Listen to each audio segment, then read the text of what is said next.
যে মানুষটা তোমাকে কাঁদাচ্ছে, যে মানুষটা দিনের পর দিন তোমাকে কষ্ট দিচ্ছে, সেই মানুষটাই এবার কাঁদবে। শুধু 3 দিনে 3টে স্টেপ তোমাদেরকে ফলো করতে হবে। কি বললাম? যে মানুষটা তোমাকে কাঁদাচ্ছে, দিনের পর দিন তোমাকে কষ্ট দিচ্ছে, এবার থেকে সেই মানুষটাই কাঁদবে, চোখের জল ফেলবে। তোমার কাঁদার দিন শেষ। শুধু 3 দিন সময় দাও, 3টে স্টেপ ফলো করো, বাস, তাহলেই হবে। আমি 3টে স্টেপ গুনে গুনে তোমাদেরকে বলবো, সেইভাবে ফলো করো। দেখবে এবার থেকে তোমার কান্নার দিন শেষ। সেই মানুষটা কাঁদবে, সেই মানুষটা দিন রাত চোখের জল ফেলবে যে তোমাকে এতদিন কাঁদিয়েছে। 1, এবার একটু স্বার্থপর হও। হ্যাঁ, স্বার্থপর হওয়া কোনো খারাপ নয়। নিজের ভালোর জন্য একটু স্বার্থপর হতে হবে তোমাকে এবার। যে মানুষটিকে তুমি এত ভালোবাসা দিয়েছো, যে মানুষটির জন্য তুমি এত করেছো, সেই মানুষটি তোমাকে কি দিয়েছে? শুধু অবহেলা। সেই মানুষটি তোমাকে কি করেছে? শুধুমাত্র অপমান করে গেছে। কিন্তু তার জন্য তুমি তোমার ফ্যামিলির মানুষগুলোকে পর্যন্ত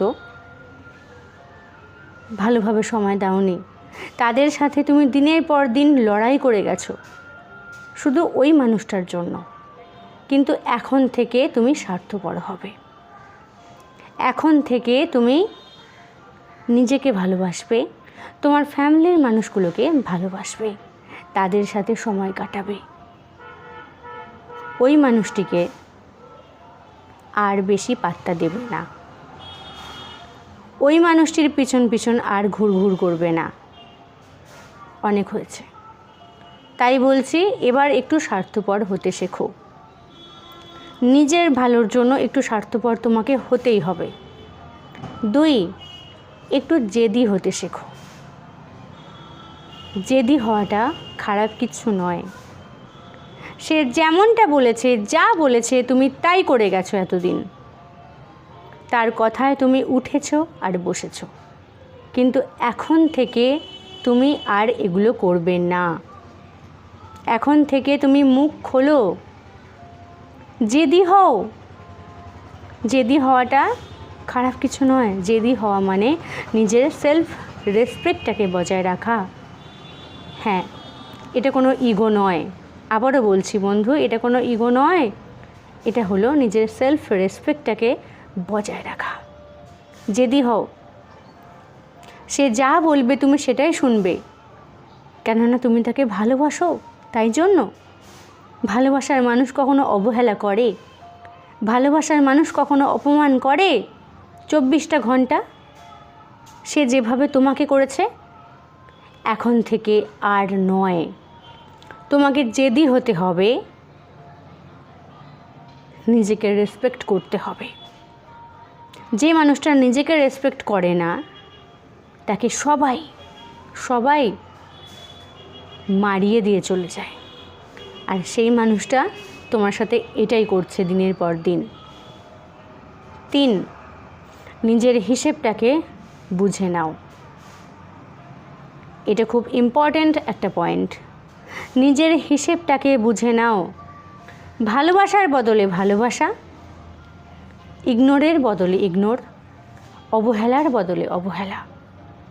সে তোমাকে যেমনটা করবে, তুমিও তার সাথে ঠিক তেমনটাই করবে। সে যদি তোমাকে ভালোবাসা দেখায়, তুমি তখন তাকে ভালোবাসা দেখাবে। সে তোমাকে অবহেলা করলে, সিম্পল তুমি তাকে অবহেলা করবে, তাকে তুমি অবজ্ঞা করবে। তোমাকে অপমান করলে তুমি নিজের জেদটাকে বজায় রাখবে। ব্যাস, নিজের হিসেবটাকে তোমাকে বুঝে নিতে হবে। এতদিন তো করলে, চোখের জল ফেললে, আর কত সহ্য করবে? সম্পর্কটাকে ভালো রাখতে কি তোমাকে একাকেই হবে? তাকে নয়। যদি দুটি মানুষকে সম্পর্কের ব্যালেন্সটা বজায় না রাখা যায়, তাহলে সম্পর্ক কখনো ভালো হয় না। তুমি একাই চেষ্টা করে যাচ্ছ সম্পর্কটাকে ভালো রাখার, সে এতটুকু চেষ্টা করছে না।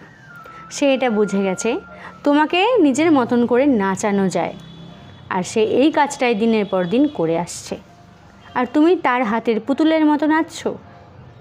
বাস, অনেক হয়েছে, আর নয়। এবার থেকে এই 3টে স্টেপ ফলো করো, 3 দিন দেখো করে, তারপর দেখো কি হয় তার অবস্থা। সে ঠিক বুঝবে তোমার গুরুত্বটা কী। সে চোখের জল ফেলবে, সে কান্না করবে, সেটা বুঝবে যে তুমি এতটা সহজে পুতুলের মতো নাচার মেয়ে নও বা নাচার মানুষ নও। আজকের ভিডিওটা কেমন লাগলো অবশ্যই কমেন্ট করে জানিও।